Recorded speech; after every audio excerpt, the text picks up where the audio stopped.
لیکن یہ کہ امام مہدی کی حکومت قائم کرنے کے لیے کون لوگ آئیں گے؟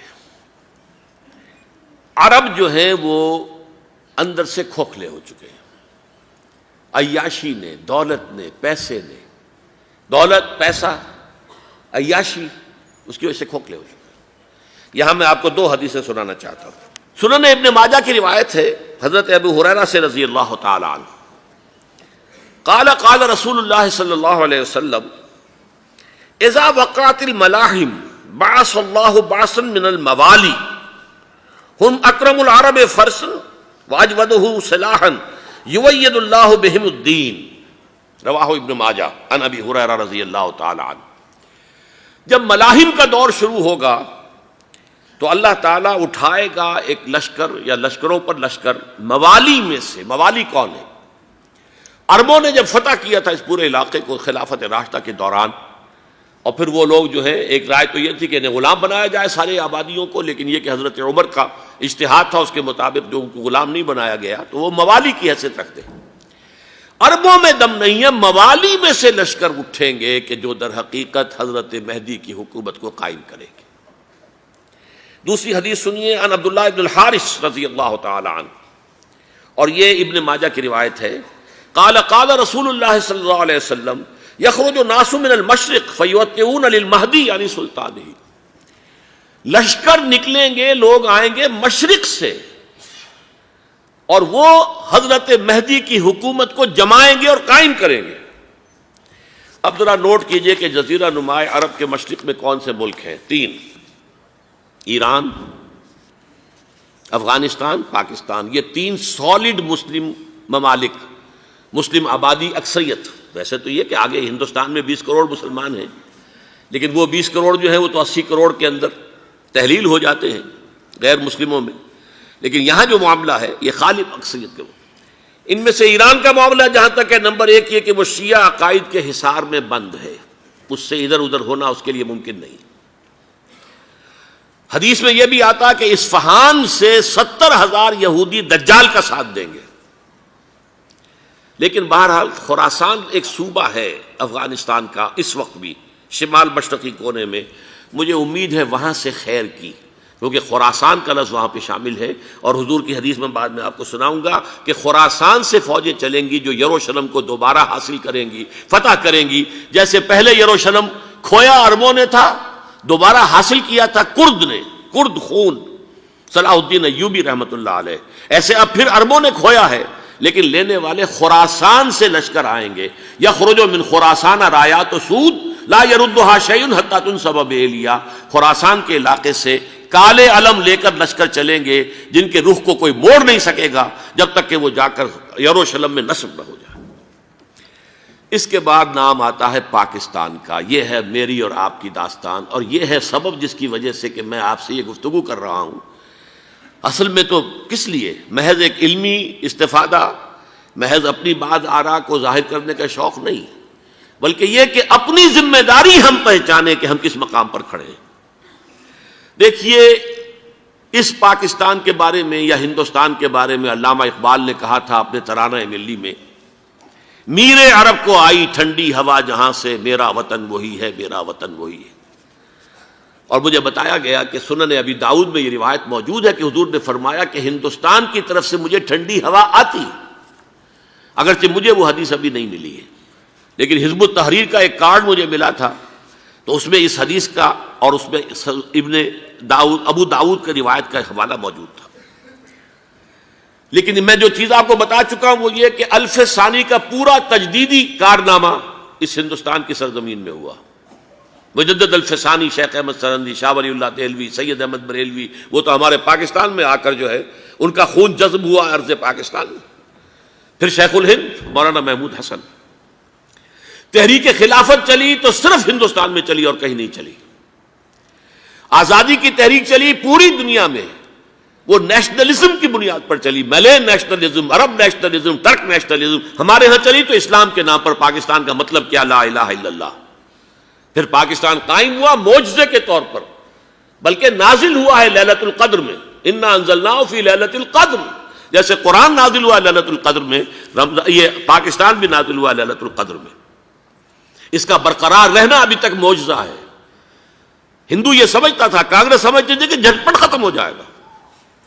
پھر یہ کہ اس کا قرارداد مقاصد کا پاس ہو جانا، مزید بھی اور اضافی دفعات دستور میں آ جانا، اب کمرشل انٹرسٹ کو ربا قرار دے کر حرام قرار دینا، یہ سارے لینڈ مارکس ہیں کہ جو اشارہ کر رہے ہیں کسی چیز کی طرف، معاملہ کدھر جا رہا ہے۔ پھر یہ کہ یہ جو 14ویں صدی کے مجدد تھے شیخ الہند، اس کے بعد سے کچھ ایسی شخصیتیں عظیم پیدا ہوئی ہیں ہند میں، جن کو میں سمجھتا ہوں کہ 14ویں صدی کے مجدد اور 15ویں صدی کے مجدد کے درمیان یہ 15ویں صدی کے مجدد کی راہ کو سیدھا کرنے والے، جیسے کہ حضرت یحییٰ نے کہا تھا میں تو آنے والے کا راستہ سیدھا کر رہا ہوں حضرت عیسیٰ کے لیے، ایسے ہی 15ویں صدی کے لیے امام مہدی کے لیے راستہ صاف کرنے والے سب سے پہلے علامہ اقبال، جنہوں نے اسلام کا تصور دین کی حیثیت سے دوبارہ زندہ کیا ہے، ورنہ اسلام ایک مذہب کی شکل اختیار کر چکا تھا۔ پھر مولانا مودودی، مولانا ابوالکلام آزاد حکومت الہیہ کے نعرے کے ساتھ میدان میں آئے۔ یہ اقبال نے جو تصور پیش کیا تھا اس پر عملی جد و جہد کے لیے حزب اللہ قائم ہوئی۔ نوٹ کر لیجئے 11 برس کا فرق ہے عمر کا علامہ اقبال کے اور ابوالکلام کے، اور 1913 میں جب حزب اللہ قائم کی ہے اس وقت علامہ اقبال کی ملی شاعری اپنے عروج کو پہنچ چکی تھی۔ پھر یہ کہ علامہ اقبال کے بعد تعمیل جو ہے اس کام کی وہ ابوالکلام نے کی، لیکن روایتی علماء کی شدید مخالفت کی وجہ سے وہ بددل ہو کر چھوڑ گئے، کانگریس میں شامل ہو گئے، بساط جو ہے حزب اللہ کی انہوں نے لپیٹ دی۔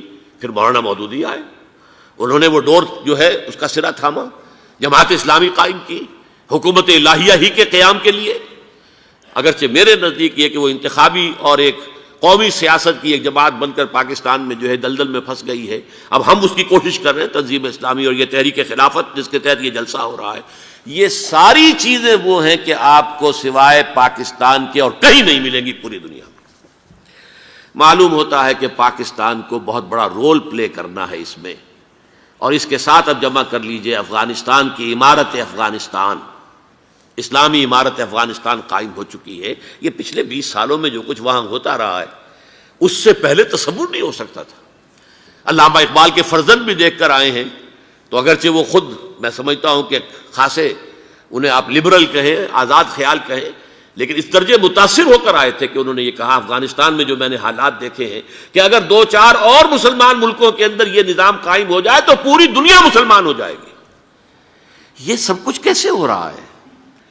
یہ آنے والے دور کی جھلکیاں ہیں۔ Coming events are casting their shadows before.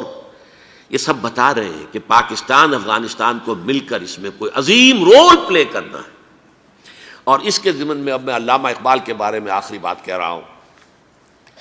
علامہ اقبال کے بارے میں عام یہ خیال ہے، انہوں نے اپنے خطبات میں مہدی کا اور نزول مسیح کا، حالانکہ میں کل پڑھ رہا تھا مولانا سید احمد اکبر آبادی رحمۃ اللہ علیہ کا ایک مقالہ ان کا کہ علامہ اقبال نے ابن خلدون کے بارے میں یہ کہا ہے کہ مہدی کا اور نزول عیسیٰ کا دونوں کا انہوں نے انکار کیا ہے، حالانکہ ابن خلدون نے نزول عیسیٰ کا انکار نہیں کیا، صرف مہدی کا انکار کیا ہے۔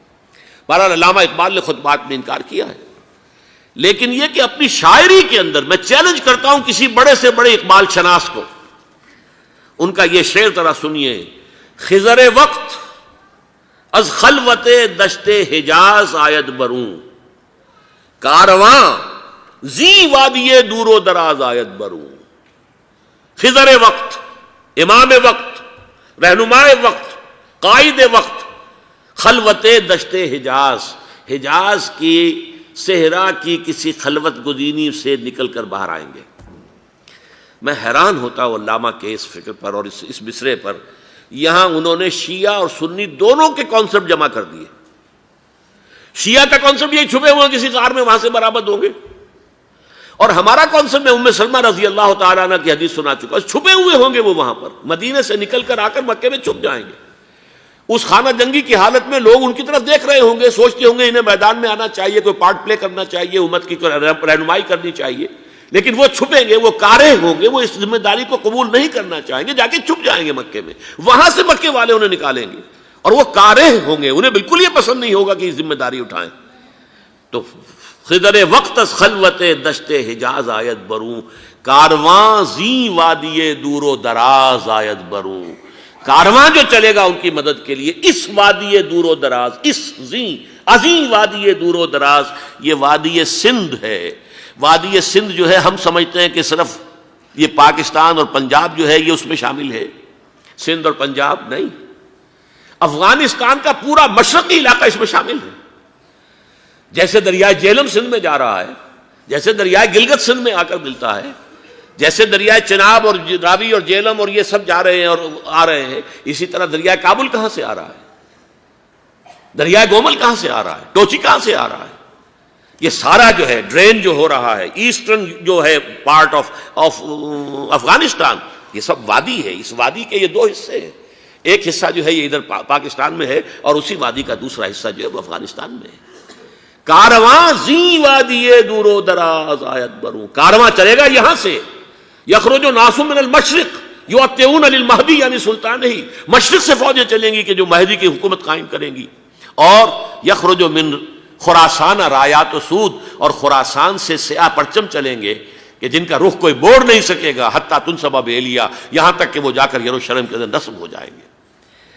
حضرات، میں ایک میری گفتگو کا حصہ باقی تھا لیکن میں اسے چھوڑ رہا ہوں، اس لیے کہ گلوبلائزیشن جو اس کی ہوگی، جو خلافت علی منہاج النبوہ کی تجرید کامل حضرت مہدی کے ہاتھوں عرب میں ہوگی، اس سے پہلے اس کے لیے محنت، کوشش، جد و جہد پاکستان اور افغانستان میں ہو چکی ہوگی جو اسے سپورٹ کرے گی اور وہاں جا کر حکومت قائم کرے گی۔ اس کے بعد گلوبلائزیشن کا جو مرحلہ اس کا ہے وہ حضرت مہدی کے ہاتھوں نہیں ہے، وہ حضرت عیسیٰ ابن مریم ان کے نزول کے بعد ہے، جن کے نزول کے بعد دجال کا خاتمہ ہوگا اور یہودیوں کا استحصال ہوگا، مسلمانوں پر بھی بڑی تکالیف اربوں پر آئیں گی، شدائد آئیں گے، لیکن یہ وہ میں حصہ ملتوی رکھتا ہوں کسی دوسری محفل اور کسی دوسری مجلس اور نشست پر۔